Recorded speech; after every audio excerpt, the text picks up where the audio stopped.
see Cristiano Ronaldo inside the pitch.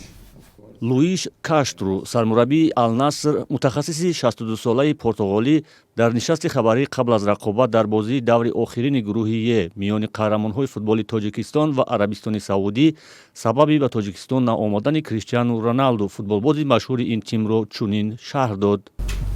Because it's very difficult for me to speak about Cristiano Ronaldo. البته برای من مشکل است درباره کریستیانو رونالدو حرف زدن. ما باید این چیز را درک کنیم که اون نیز انسان است. 38 سال دارد. برای وی پیوسته به میدان برآمدن شاید کمی مشکل هم باشد. من البته همه شما را درک میکنم. همه شما را احترام میکنم. مخلصان رونالدو را هم احترام میکنم. ولی ما باید این چیز را درک کنیم که ما پیوسته بازی میکنیم. روز 1 دکبر بازی داشتیم. من باید دسته را احترام کنم چون مربی این تیم هستم. چون ما به مرحله پلی آف برآمدیم، برای ما مهم آن است که رونالدو در چمن صنعی بازی نکند.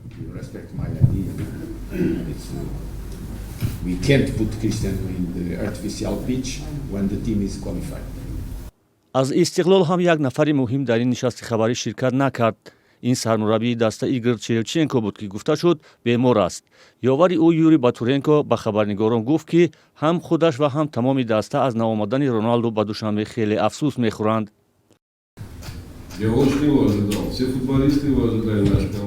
من رونالدو را بسیار انتظار بودم. همه بازیگران تیم ما او را انتظار بودند. به هر صورت احترام و مسئولیت بزرگ است بازی کردن با فوتبال باز در چنین سطح که شاید در 50 سال یک بار تولد می شود. خیر نامد.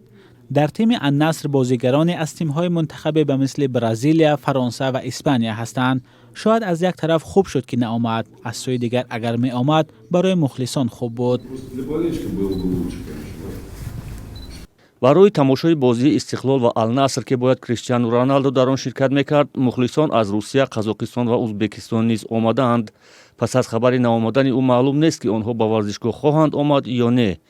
برای تماشای این بازی در خیابان‌های دوشنبه مانیتورهای بزرگ گذاشته شده است.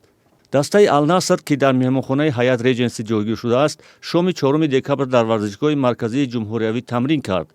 نرخ بلیط به این بازی از 100 تا 3000 سومانی می باشد.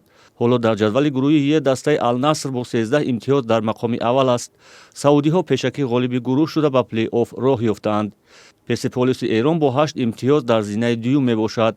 این دسته برای به دور بعدی راه پیدا کردن تلاش می کند.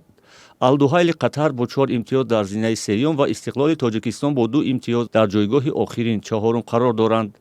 این دو دسته از حق ادامه مبارزه در دور بعدی مسابقات محروم شدند.